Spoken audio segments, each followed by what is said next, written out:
To have a good harvest, one must plant good seeds and must also use the right kind of fertilizer. The carrots have grown large and firm. How good they will taste. Well, welcome back, everybody. Welcome back to Backyard Gardens Podcast. You know who it is. It's Ben and Batavia, and we are here to talk with you about gardening stuff. Actually, yeah, we're definitely talking about gardening stuff today. It's getting to be that time of year. You've felt the breeze on your face. You've seen the coolness set in. It is time. And what we're going to discuss today is really what I think, and correct me if you think I'm wrong, Batavia, but I think it should be one of the bigger goals in gardening, and that's eating from your garden through the winter. Yes, I agree. Hey, you took a deep breath in that one. You yeah, all right? Well, Code word? Well, we talked about this so briefly a couple of months back. My default setting is trying to consider the mini, right? So if I grew a garden and let's say I did some things early in the spring, maybe early summer, and my garden is petered out, then the likelihood of me having some things still in the winter is pretty slim. But I went with the yes because I can speak for myself and a number of others who aspire to be at least 3-season gardeners. And so in that case, yeah, you want to be able to enjoy the fruits of your labor beyond the time you're growing, which, is winter for most of us. Yeah. And I mean, even as we sit here, we've talked about this a lot. I grow in the wintertime, but even for me, there's definitely a period of lag in my garden in the winter where things just aren't really producing. They're still there, but they're not really producing. And so we kind of have to lean on what we've previously grown, harvested and stuff like that. Mm-hmm. So, that's something that I think everybody across the board has to deal with to some extent. And if you live in one of those places where you grow in the winter and can't grow in the summer, then you can just transfer this over to your summertime period. You know what I mean? Which got really confusing coming out of my mouth. I apologize for that. So, but this came from the Backyard Gardens community garden. And I wanted to give a shout out to Amy. Hey, Amy. And she wanted more personal stories about this, but more so not like canning and freezing. I mean, clearly we'll talk about that a little bit, but just like how you introduce this into your life and try and make it a habit moving forward. Her exact words were she wants to hear about ways to figure out how to gain a teeny bit of more self-sufficiency each year and eat more from the garden each winter. And I think that's a good question. I think it's a good request as well, because a lot of people, we've talked about different types of gardeners to an extent, and there's gardeners that are just hobby gardeners, and there's like the homesteaders that just want it all. And then most people are trying to get a little bit of self-sufficiency, a little bit of comfort. We have what has been deemed, and I hate the term, but the COVID gardeners. That, that was part of it. That was part of the draw to it. And hopefully they have developed a love over it over the years. So for it over the years. But, eating in the wintertime looks a lot different than what you would expect in the summer. It is possible.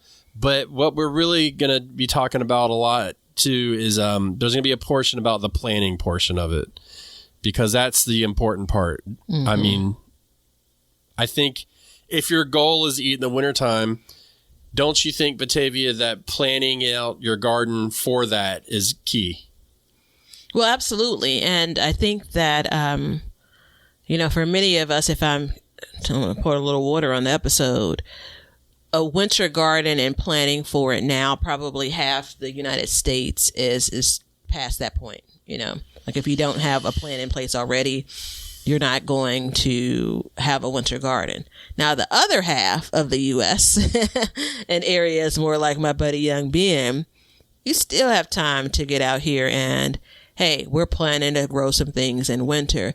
I think if you look at it like a funnel, the top of the funnel is spring and summer, and then it starts to get smaller and smaller as you go from fall to winter when it comes to what you're growing and how much of it you're growing.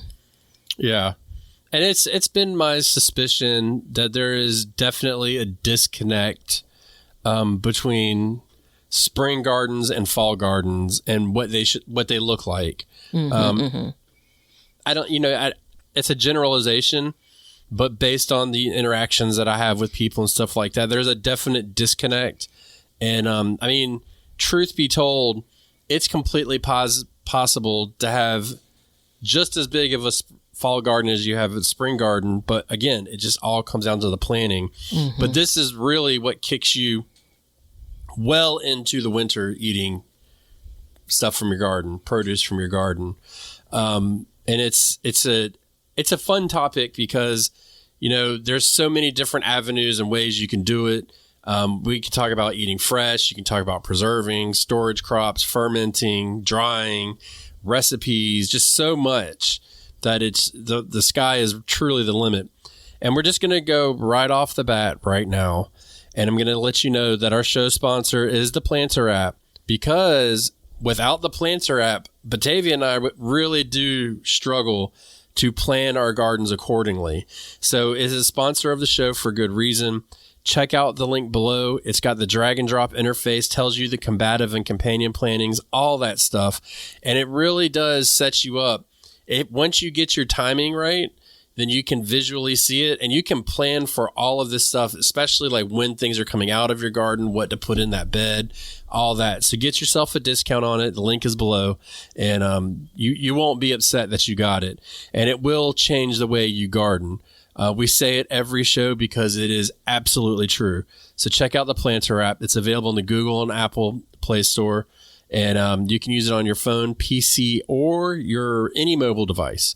So check it out. It's the Planter app. And that being said, this is when I started using the Planter app is when I really started progressing faster into this realm of eating in winter. And, like I said, we don't want to go too much into the canning and freezing because that's just kind of a given, but there's other things that we can do. Well, we won't spend a ton of time there, but I think that prepared, meals and or prepared vegetables and foods from the garden, a great way again would be to have them in a can. If you've frozen them, right? I find in the winter, I'm doing a little bit more of it's reminiscent of my garden because I've added a thing to the dish that I'm making. I've added two things. We're long past for me the time where my entire plate would be from the garden, just based on the ins and outs that I still have, by that time in the year. So December, January, February, right? The fortunate part is a lot of the kind of root vegetables that, again, store pretty well are still so viable during that time. So I still have garlic and onions and, potatoes will be kind of on their last end, fresh potatoes. And then sweet potatoes have a longer shelf life in my house than regular, white potatoes. So I have all of these pieces that I can add to the things that I'm making every day. One of the blessings is the garden is still impacting my grocery store bill in a positive way. Yes. Right? Yeah, but, we have to take a step back real quick, and we have to think about what does winter time look like in your area, and compare that to a fall garden and what a fall garden can handle. And then when we think, hey, I can never eat fresh produce in December, that may not be true. You can absolutely, almost everybody in the country can eat fresh produce in December. And even because of the storage factor of some of these into January. Now that I realize very much so that there could be a hard cutoff and that, you know, it could go away. But at the same time, like, I mean, we know, for instance, cabbages and stuff like that, they'll last in the fridge for weeks. So harvest them on December 1st and bam, January 1st, you still got a cabbage you can eat. You know what I mean? So there's a lot of different ways to look at that. So what are the main things you eat in the wintertime from your garden? Things that make me feel warm. So sauces that I've made, whether it's, you know, pesto that I made and froze, right? I do a lot of tomato products. So think tomato, pepper sauce, my favorite, right? Or a regular tomato sauce. So if I'm doing a chili, you know, I'll add my tomato products. I probably also have some peppers that I've frozen, you know, in my freezer that I can use. I am in normal years, not this year.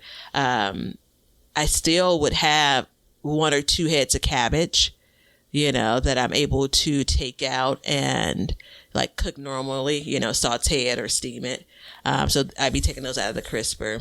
Carrots are huge, and I'm still striving for, and it's just, again, it's my planning, still striving to have enough of a carrot harvest to carry me through kind of those fall and winter months. And I'd, again, pull that out of the crisper as well. I don't have a root cellar. You should. Everybody should. I'm joking. I don't have a root cellar either. I don't even know how to spell root cellar. There's that.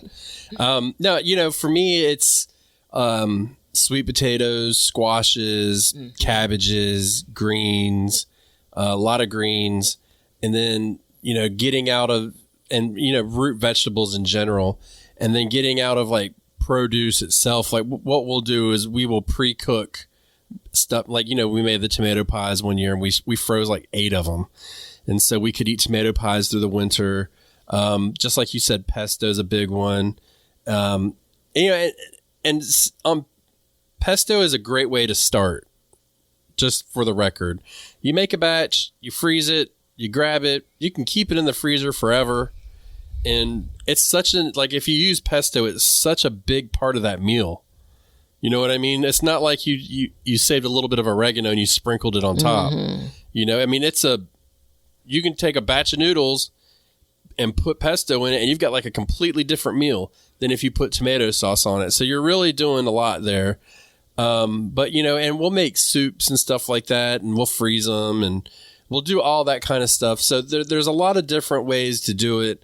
And as far as like going into the winter season, is there anything that you grow in your garden that you harvest in the winter? I know a couple years ago your goal was to harvest into December, and you were able to pull that off? Yeah, I've been able to harvest through some point within December a couple of times. And then this year I harvested January from last year's garden. And those were collards and kale.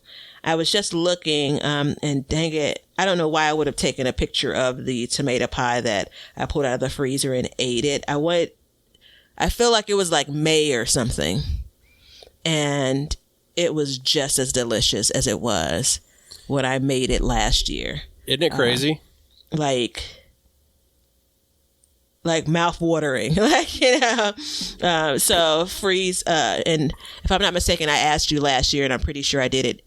It was fully cooked when I froze it, just for those that are wondering. And I did it in this little, I can't think what they're called. A pie tin. A pie tin? No, it was a small, like almost like maybe 2-serving. Ramekin. Thank you. I heard the word coming out of your mouth. Yeah. I wasn't. I'll save you the embarrassment. Yeah, I was going to mix it up. So I'm glad that you pulled that out. I heard Rammstein coming out, and I'm like, no, that was a crappy metal song. We're good. Pumpkin, yeah. So yeah, I mean, I think that those little treats. I did some stuffed bell peppers 2 seasons ago. Yeah. And that's like, if you like stuffed bell peppers, that's such a good use, right? So clearly in most cases, the peppers, probably some onions, maybe it's from the garden, but it's not necessarily my point to have, again, the entire meal or whatever I'm eating in its entirety to be from the garden. I want to be able to enjoy what I've grown longer, for a longer part of the year. And I'm able to do that based on what we're talking about. And that's what's important to me. Well, it's a way to keep in touch with what your garden throughout the seasons. And, again, we've said this many times and we truly believe it. Gardening is a lifestyle. And this is part of that lifestyle. It's like, making a purpose to like, hey, I'm going to have this, that, or the other. Now, I will say this. If you pre-cook meals, and by the way, lasagna is a great one too. Like a zucchini lasagna or something, absolutely fabulous to pre-make. There's people that are going to rush out right now and get a zucchini out of their garden if they have one and make a zucchini lasagna. But I'm going to tell you that if you do it, never, ever heat up anything that you've grown in your garden in the microwave and you froze it. Always put it in the oven, because it's just like Batavia said, it's like that tomato pie was just fresh.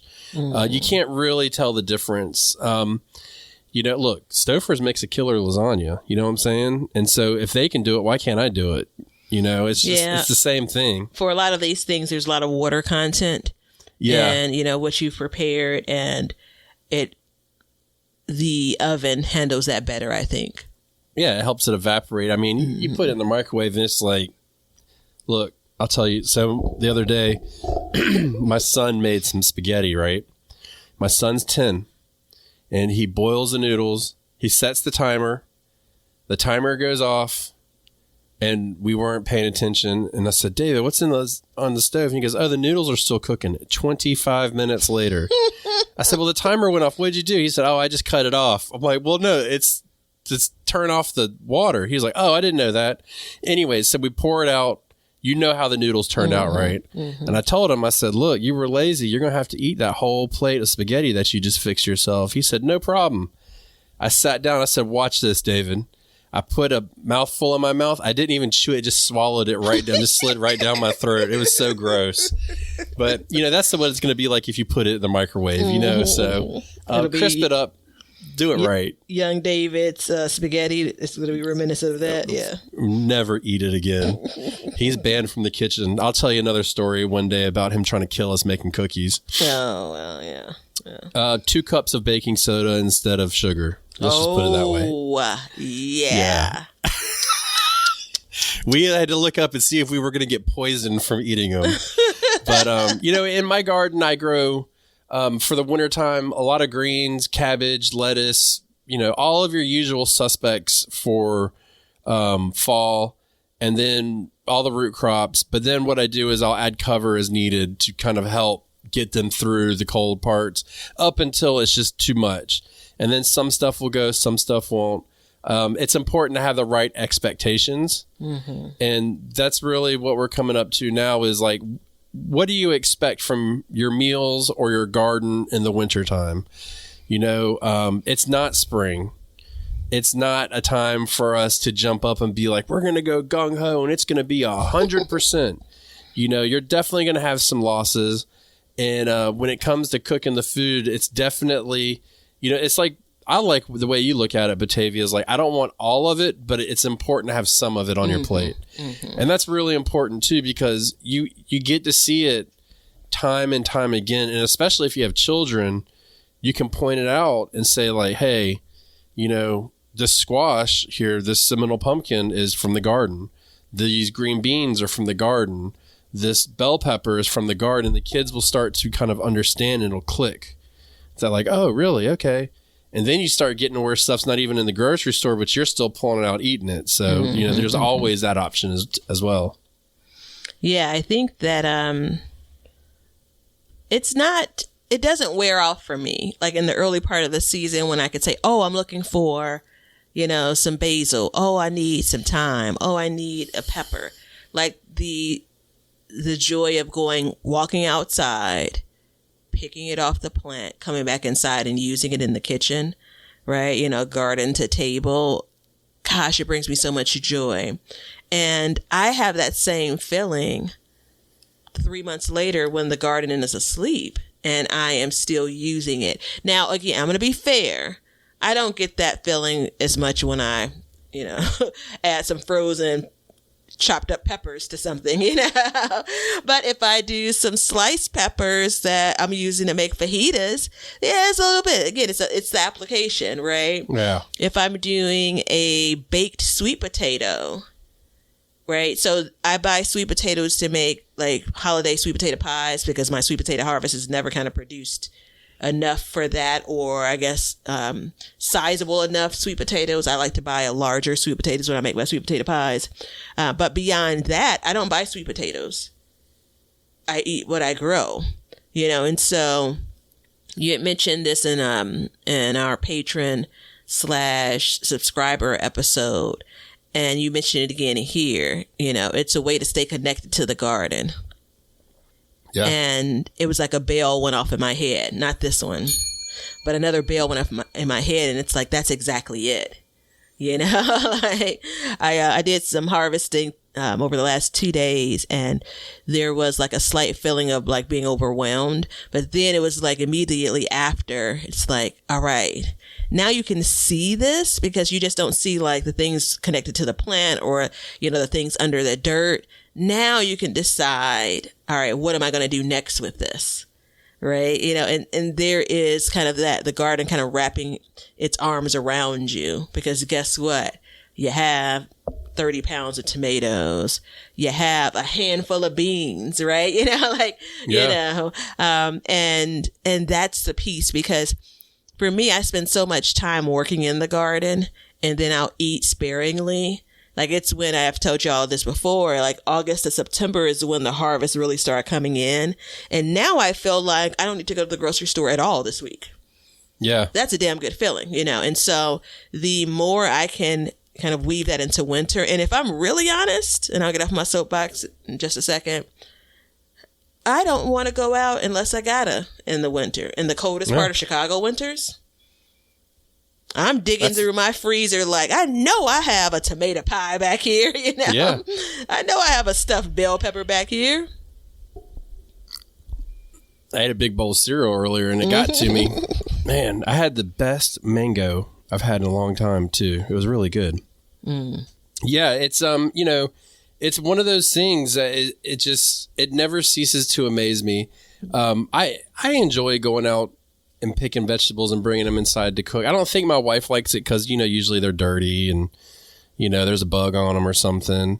But I will tell you that in the wintertime, when I grab something to cook, it makes me even more happy because I'm extending that all the way through the year.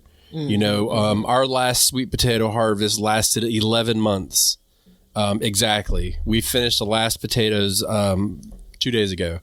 So, we were able to eat them at our will. We didn't have to force them down or anything like that. And what it really comes down to is planning. It's the planning portion of this. It's the part where, we talked about the planner app, but it's once you realize this is something you want to do and you recognize that it's a possibility, then you can make it a reality and start planning for it. And that's why I grow a whole bed of sweet potatoes. That's why I grow up one whole bed of potatoes, and the list can go on and on because I want to ensure that I have enough for it. There's a reason why I let my seminole pumpkin grow 50 feet long, is so I can get as many pumpkins as I can off of it to last us through as much of the winter as possible, to where we don't have to sit there and gorge on one particular vegetable the whole time, because we want to have a diverse diet. We want to have it spaced out. We want to have it all spread out in different ways. And so the way I look at it, and I've always looked at it, if I eat sweet potatoes for 3 months, I'm going to be nutritionally imbalanced. So I want to eat a sweet potato. I want to eat some greens.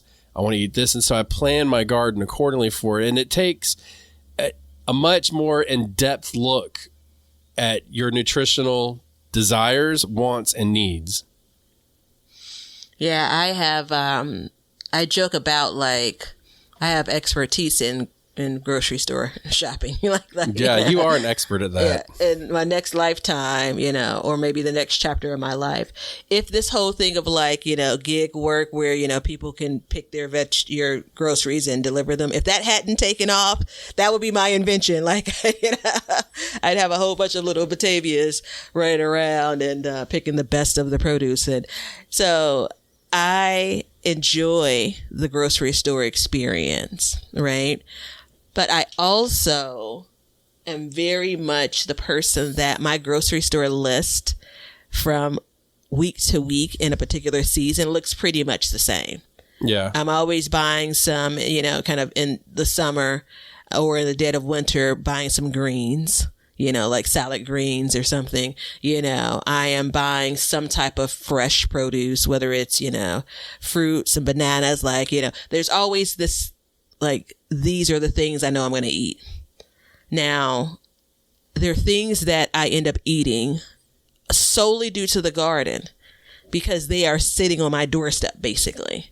Yeah. Right? So when you talk about like the need to be a little bit more diverse in your diet, the garden has absolutely helped me to do that. I enjoy the things, but it's just not something I'm saying, oh, I'm going to go and pay $1 for, like, pay, dollars for. And so when I look now, I accidentally planted the honey nut squash. Thank goodness, because I planted it in one space and it didn't take off at all. And so I planted it and I thought I was planting melons. I thought I was planting my famous mango melon, and I didn't. It was a honey nut. And you better believe I'm more excited about that.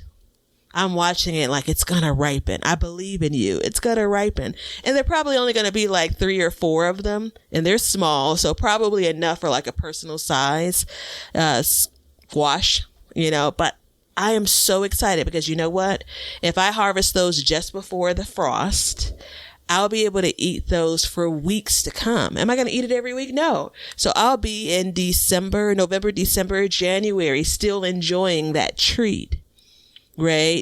And that's huge when it comes to when I think about next year. I've already had it. Remember, this was a new thing I was growing. I've already had it from the farmer's market. I know that it's delicious.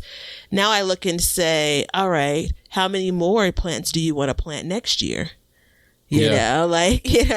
This absolutely influences. If I would have had a dozen of them, maybe I would have said, all right, maybe a dozen is a few too many. But that's a part of what I'm doing. Celery, I've had a few different plantings of celery, and I'm looking and saying I probably have just enough. When you think about freezing and some of the like dishes that I'll use frozen celery for going into the winter, and I think it's allowing me to kind of judge and make adjustments to my garden plan that in my head I'm creating, right? So my next year's garden plan is really in my head. Oh, I want to grow this. Oh, I want to grow that. Oh, I want to grow this. But winter is a great opportunity that allows me to slow down and say, all right, what did you really eat? Well, that's the whole thing. And, you said 12 would be a lot, but is it a lot? I mean, take it and spread it out over 3 to 4 months. Is 12 a lot? In 4 months? No, actually it isn't, because I last year roasted it. Oh, I could taste it. I roasted it with... I don't really want to talk about honey nut squash because I forgot to plant mine this year, just so you know, but go ahead. So this mystery squash that we're not going to name. I roasted it, then I also roasted some sweet potatoes. And I want to be the kind of person that like does like the meal prep. And I've tried it over the course of my life, and I don't know, maybe this is, the next time is a charm, but I don't know that I'm that kind of person that could keep up with that.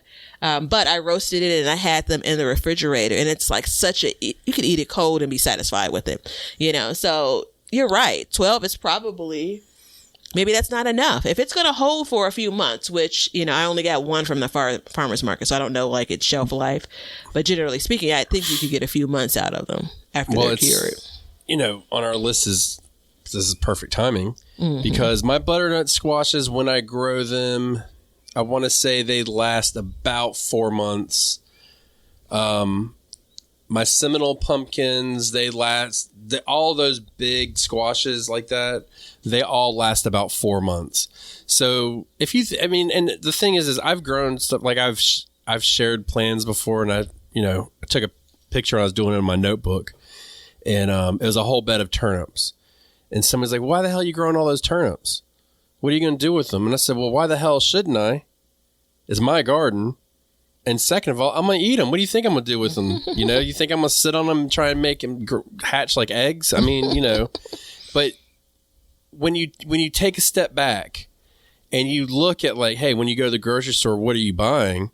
You know, when you go to the grocery store, you buy bags of 3 heads of lettuce, but we wince at growing 6 heads of lettuce. I mean, it makes absolutely no sense to me because it's like you're going to consume this stuff, you know. If you enjoy, you know, we got last year, I think we got about 60 pounds of sweet potatoes out of our 4x8 bed. And everybody's like, well, that's a lot of potatoes. What are you going to do with them? Dude, we ate them for 11 months. You know what I mean? And when I say 11 months, we stretched it out too. There was probably a couple stretches where we didn't have any, so we could try and make them go. But, you know, we enjoy them, so we eat them regularly. You know, what do you do with a whole bed? I grew 28 heads of broccoli and got them. Everybody's like, what are you going to do with those? We ate every single one of them. Now, that one's a little bit different because we had to gorge on it because, you know, they don't last forever. But the same with the cabbages. You know, you grow. Like when you go to the grocery store, if you enjoy it, you're going to get a cabbage a week. Every 2 weeks, you're going to get one. If you're growing them in the garden, I mean, dude, that's 20 cabbages is not a lot of cabbages in the grand scheme of things because of the way that they can store and they can last for so long. So I mentioned this, you know, a couple of times a year, and here is one more time. I can't encourage you enough. If you are in a position to go to farmers markets, or if you're going to the grocery store, like I assume that everyone does at some point, if you're on the fence about growing something, you've never grown it before, maybe you don't eat it that often, get the head of cabbage from the store, right? There are a bunch of recipes on the interweb that you can give a try. Like, this is such a good time to decide, is something worth your garden space? Right. You know, so when we talk about some of the things that are in our seed shop, we talk about some of the things that are in our individual gardens, young Ben and I, and then just the collective, you know, so you have folks that are on the Backyard Gardens Community Garden Facebook page that are sharing some of their harvest. If you're looking at something and saying, I wonder, right? Like, the price of admission is pretty low, all things considered, when it comes to picking it up from the farmer's market or the store, giving it a try and deciding, do you want to eat more of that? You know, and if so, then, you know, maybe it's a part of your next year's garden plan. There's, have you been on the Community Gardens page recently? I have. When I say recently, I mean today. Yes. Did you see that basket that Brandy posted? I saw it and I felt like it screams late summer, doesn't it? Yeah, I felt like are we in the business of changing the profile page for the group? Like, I would say to myself, I have some of those. I'm going to take a picture like Brandy, like super cool, you know? I mean, it screams late summer, but you know, you start seeing these squashes and stuff like that pop up in these. And it's really important to, you know, and I just really enjoyed that because I don't often, you know, because everybody's so all over the place that, you know, what we think about as seasons is not necessarily reflected in gardens in certain parts of the country, you know, and for some people, November is tomato season. You know, you can't even think about getting buckets of tomatoes out of your garden in November. We're thinking pumpkins and squashes and, you know, winter squashes and stuff like that, greens. So I just thought that was really cool. I don't remember what you said that made me want to say that, though. I don't know. But how long do things last from your garden is really important when you think about what you want to eat in the wintertime, what you want to grow. I think that should be a big part of it, is looking into it. Now, for instance, in my garden plan, I factor that into every season because we enjoy cabbage. So we want to know, and we know that in the spring, we have a definite cutoff date of like, look, this stuff's got to get out. It's just not going to be good.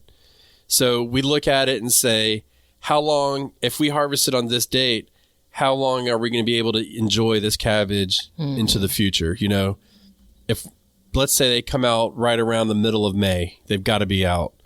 Then we can make it into possibly early July eating one of our last cabbages, which means from the months of July until November, if we're lucky, there will be no cabbage, but then every other month of the year, we will be eating cabbages. You know what I mean? So like we factor in the storage time of, like, spinach is a terrible storage plant. Terrible.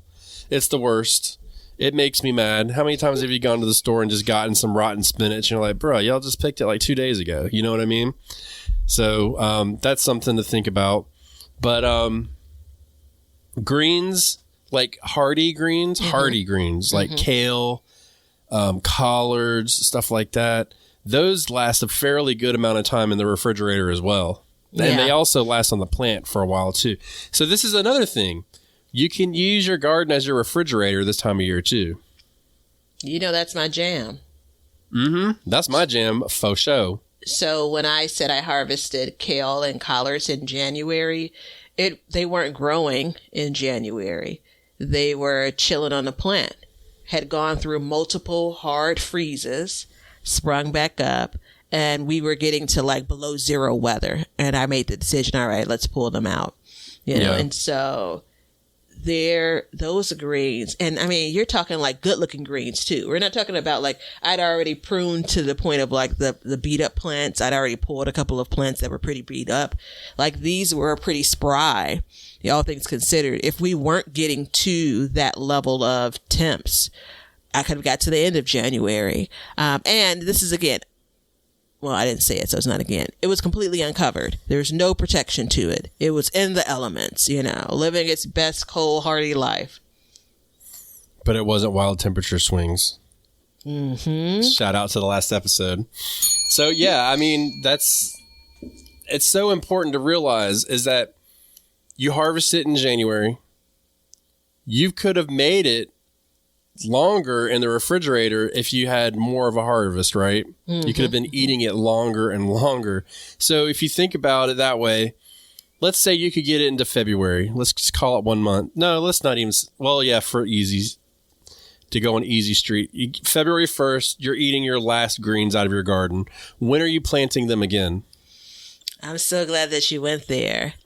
So in my Chicago garden, probably 6 to 8 weeks would be the earliest that I'd be planting them in the garden. I would be at the point of like starting them by seed already. Yeah. So you're basically just taking a small break from your favorite crop. You know what I mean? So it's crazy when you look about that, but it's all that planning that takes place that we do. And it's part of, I mean, it's part of the lifestyle. You know what I mean? It just falls right in place. So it's so important to get your plan in place, to really figure it out, and to take steps into the future. You're looking ahead and you're saying, hey, you know, I want to see how long I can make it through. Sit down, make a list of what you enjoy to eat, and then what you think you can grow, and then start figuring out like, how does this grow in my area, in my climate, stuff like that. And then you can try and figure it out. And I mean, look, even at the time of this episode, you can go out today and you can go get yourself some transplants and start this right now. You don't have to wait a whole year. You can start right now and think to yourself, okay, it's going to get cold. Do I need to cover it? Well, okay, I can do that. And this is how you start doing all of these things and start learning all of these different methods, because you're like, hey, I'm invested in this cabbage plant. Let me put a cover over this bed and get it through this cold period and see what happens. And then boom, you're harvesting in December and you're like, there it is. You know what I mean? You've met your goal and now you've set yourself up for the future. We know many of these vegetables, just the taste, just based on the way that, the sugars are concentrated with that cold weather. A lot of these vegetables will taste just plain old different. And everyone says better, once they're kissed by frost. They don't say better, they say sweeter. Yeah. Well, I think we're just saying sweeter is better.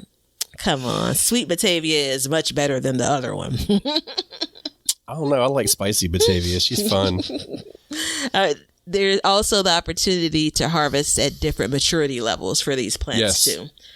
So keep that in mind. I have not broken myself of the habit of waiting until things get right to the end of their maturity. Like, like if it goes one more day, I've not broken myself of the habit of that. Young plants are just, generally speaking, everything that's young, well, here I am offended myself when I say it out loud, it's just more tender. Well, it is, because you didn't have a chance to get all like hardy and beat up and crusty. But if you think about it, you have a problem harvesting stuff when it's young, right? Mm-hmm. I have a theory behind that. It's because you don't plant enough of it. If you planted more, you'd be like, well, let me go ahead. I need to make room for this stuff to grow. And then you could be enjoying it throughout its stages of life, right? No, and this is something that I learned as I started planting more and more. That's not my issue. I can see that being an issue. My issue is if I'm just, come on, it's just us here. You and I and hundreds and hundreds and hundreds and hundreds and hundreds of other people. I cook less during the height of the garden season. You cook less in the height of it? Yeah, I cook less because I'm working the garden. I'm, working regular life, right? That's the reason why something like, what can I enjoy during the winter is so important, right? So I am enjoying being in the kitchen and the comfort of that warm stove, that's the time for me. And when I'm in the garden and working in the garden, I want something quick. I want something fast, I definitely will go out to the garden and pick a couple of things to make, but I'm not doing big meal hauls and big dishes, I will absolutely enjoy a pot of chili in the summer, but generally speaking, I'm not making that, I just made pot roast the other day. Oh, that's one of my favorites. Yeah, it was good, but it was 90 degrees outside and it just didn't feel right eating it. But we had a bunch of potatoes that we kind of need to start going through faster. That's why we made it, and onions. So, that's why we made it. But I mean, it's all of those things kind of just folding in, you know what I mean? Just piece by piece by piece, building that knowledge, seeing what we had and saying, hey, we need to use this produce, because what we expect our meals to look like in wintertime can be very different from what they are. Mm-hmm. So I'm going back to what Batavia said. I would not expect to have full plates from your garden. You could have a majority, you could have a standout part of it. I guarantee you whatever you put on your plate from your garden is going to look better. But still, it's just understand that, there may be times, in March where you're just using some dried herbs or something that you made, but you're still in touch with it. You're still grabbing that jar from the cabinet that you made and pulling it out and looking at it, and using it that doesn't have a fancy label on it, that just looks all homely and stuff, and sprinkling your dried basil on your plant, on your food or something. It's such a good feeling to do. And going through the seasons and having that unfold throughout the seasons is such a nice treat. I was so confused. That was a look on my face, because I hope the person I was talking to about this is not listening to this episode, because I can't remember who I was talking to about this recently. Pot roast with potatoes, onions, and carrots is one of my all-time favorite meals. It's in my top 5. Right. Mushrooms. That's the key. Purple Thumb Gardener. That's who I was talking to about it. And in the moment when she came to mind, I'm like, oh no, she's listening. So I got to, So I did last year a meal in a jar on the ball preserving site. They have, it's actually, maybe it's not on the site, but it's definitely in one of their more recent books, preservation books. If you do, pot roast in a jar, you'll be able to find it if you're interested in it. And the potatoes and the carrots give you that I've been roasting in the oven, and simmering away. It gives you that taste, that filling. And the gravies that are created through the actual meat absolutely does. Now, don't go out there making it and forget this part. The meat isn't going to be as tender. This is a pressure canned recipe. It's not going to be as tender as it would if you're like on a Sunday afternoon getting your roasting pan ready and getting everything cooked. And then that next Monday when you eat it as leftovers, like it's the best ever. It's not going to be exactly that. But it's absolutely better than any canned soup you're going to have. Like think about kind of the beef stew and things you're going to get from a can. Yeah. And then you can also take a different approach and use it as more of a starter. So maybe it's not as much beef inside of it. Maybe it is just enough to give that flavoring. And then you can add it too if you're cooking beef fresh. Anyway, there are a bunch of different things that you can do. When I make it and I make a little bit of roux with the gravy and I have some cornbread, it's a pretty good single serve meal for me. So I'm just saying. Yeah. And I mean, that goes back to pre-making meals and eating them throughout the year. So, there's a plethora of tricks you can use. I think it's important to understand, as we talk about the gardening aspect of it, and which, by the way, Batavia, if there was ever a show to bring back the recipes of the day, this would have been it. Yeah. Yeah. There's like 15 recipes floating around in my mind, but y'all just gonna have, we just can't bring that back. I'm also starving too. Are you? You're always hungry. Oh, yeah. I do a terrible job. You're like a pre-adolescent child just starving all the time. I do a terrible job at planning my meals now. I've been working from home for this is the 6th year, and I still don't have it together.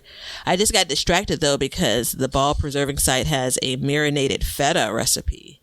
They generally, everything I've read in the past, these trusted sites generally stay away from things like cheese. This is interesting. Huh. Yeah, I'm all set on that. That doesn't sound very good. Well, there's a marinated feta and olive and pepper little tube or container that I get from the farmer's market. Get some, nice crunchy bread. And I feel like they're telling me here, I feel like this is divine intervention, that I can make this myself. Do it. I am a little bit freaked out, though, about this is probably a refrigerator recipe. It has to be. Yeah. Feta and olive oil must be stored in the refrigerator and used within 3 weeks. That makes me feel so much better. Yeah, that would be kind of gross to can it. I don't know how that would work out. Yeah, okay. It'd be a melted mess. It's marinated feta on the ballmasonjars.com site, if anyone's interested. As we get into this part of the year, and, I know I said it earlier, but I'm serious. If you think you want to do this, like, go get yourself a plant and stick it in the ground. Get yourself a 6-pack of whatever you want and give it a shot and see what happens. Yeah, when I say 6-pack, I mean a 6-pack of plants, not beer. You could do that too if you really wanted to, but I don't think it would work out very good. You probably forget where you plant things. But, there's always time to learn. And what I've found is when I take the most chances, either I fail the hardest or I succeed the most. And it's really a toss up, I just direct sowed my broccoli yesterday. So it's either going to be great or it's going to be absolutely terrible. We're going to see what it's going to be, but it's going to be either one. What we're hoping for. But the thing that, that I think about when I talk about these things is we don't know what's possible until we try it. Mm-hmm. And I urge you not to sit around and wait for somebody else to do it to see their results. I would really suggest that you figure it out for yourself and you do it. Because if you're waiting for somebody else to do it, you're going to get skewed results. You're going to be delayed by a year. The interest may be gone. And now is the time to do it. So if you want to plant something and enjoy it in wintertime, now is your absolute time to do it. It's possible. Technology is there. The knowledge is there to get things to go a little bit longer past the growing season. And a lot of these plants are already going to go past the growing season anyways. So we know that because what is the growing season? All of the days between your frosts. Yep. It's your frost-free days, guys and gals. So anything that grows past your frost-free days in the Backyard Gardens book manual, Leonard put it in the manual, it is official, is considered off-season growing. So even if you don't have to do anything to cover it. But yeah, I think it's a good thing to do. And I think that taking these steps really keeps us in touch with our gardens throughout the season. So I hope that we have kind of pushed you into the direction of maybe trying something a little bit different, reaching out. I know some people, we've done a couple polls in different places, and a lot of people that answer the polls absolutely do have multi-season gardening, which means they're probably consuming produce into the winter already, but understand what storage crops can do and how they can last and what they're worth their weight in gold. So, stuff you can plant right now. Let's close out on this. Right now, 1, cabbage. Storage crops. 2, spinach. Not storage crops, but enjoy it fresh. But let's focus on storage crops because we want to get them through the winter. Well, I'm in mid-September, and so you're making me uncomfortable with saying, plant now. So for some of y'all, you'll be able to plant kale. Am I getting this wrong? No, kale can last for a while. In the refrigerator. Yeah. Rutabagas. Carrots. Carrots is kind of a long time to grow. You kind of have to finesse that a little bit. Well, why don't you name all of them? Rutabagas, turnips. What else? Cabbages, we've already said. I would say kale and collards could go into that category. Mustards are a little bit delicate. I don't think they last quite as long. What else? Is there anything else off the top of your head that would really store? I mean, I think that planning ahead, you can get your onions out there for those areas that overwinter onions. So you won't enjoy it this winter, but you are getting a head start on things. Radishes actually store for a while too. So you could do radishes. So those are the ones that off the top of our heads, my head, we can figure that would store the longest. You still have time to get them in the ground. You may have to give them a little bit of a, coaching. But late plantings, like Batavia said, spinach, lettuce goes for quite a while too, believe it or not. Arugula. Arugula. I hate arugula. Mustard greens, they do the same. What else? Anything? No, I think that's it. I think it is it. Yeah. The pickings are definitely small, but I don't know. We've picked 5, 6 of them. That's a lot. So broccoli, clearly you could do 5 or 6 things that you don't have to add to your grocery list once they mature. There it is. So definitely want to do that. And if you need some seeds for that stuff, you can always check us out. Link is below. We have you covered. We got broccoli. We got cabbage. We got radishes. We got turnips. So yeah, and everybody remember this. Wintertime is a good time to enjoy produce of some sort, and we always will continue to learn to grow and grow for change. See ya. Now you know why people feel like celebrating at harvest time. All over the world, people have feasting and good times when the crops have been gathered in. Well, we hope you enjoyed the show, and thank you so much for listening. If you'd like to support the show, you can do so by checking out our seed shop below. We have all kinds of seeds available for you, and we're going to be adding new seeds shortly, so check that out. Get yourself some seeds. It's free shipping, over $35 orders. So go ahead, get a full garden. What are you waiting for? Order your seeds and stock up. Or you can become a subscriber. You can either be an Apple subscriber or a patron, and that will help support the show. You'll get 1 free episode every month, an extra episode, that is. So we definitely would love to see you over there and become part of our crew. Join the Backyard Gardens community garden in Facebook. That's free. Go ahead, join that, and join the community where all the listeners get together and they can help each other out with their trials and tribulations and just show off their gardens. There's not a better way to do it. And if you're curious about what's going on in our gardens, you can check out our individual YouTube channels. So I'm at Sandy Bottom Homestead, And Batavia is at Be Better Garden. You can check that out and see how each of us are growing and what we talk about on those, because a lot of times we will coincide with the podcast and help add information in that maybe we didn't get out in the show, or we feel that's pertinent at a certain time of year. So check that out and enjoy seeing our gardens and what we do in them. And we have an Amazon store which has all the products that we use and recommend in our gardens, and it helps support our show. And we also add to this list periodically, so be sure to check it out periodically to see if there's anything that you need for your garden. Everything that you do, including a like and a subscribe and even a review, will help us learn to grow and grow for change. See ya. Get 15% off a set of BrakeBest Select, Select Pro, or Import Direct brake pads and 2 rotors now at O'Reilly Auto Parts.